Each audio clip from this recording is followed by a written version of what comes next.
Oh, Asan ka? tumatay. Ano tong papel dito sa loob ng pantalon mo? May number. Anong papel?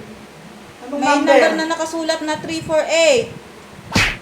Anong 348? Wala akong ganyan sa bulsa ko. Eh, may papel eh. Anong gagawin ko dito? Papel? Anong papel yan? Anong kulay? Puti. Puti. Ay, wala akong alam dyan. Hindi ko alam yung papel na yan. Anong gagawin ko dito?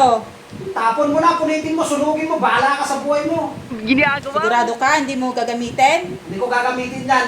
Kung ano yung number na yun, mamaya pag hinalaan mo pa ako. Hindi mo gagamitin? Hindi, sa'yo na, tapon mo. Sigurado ka? Bahala ka na sa buhay mo. Okay.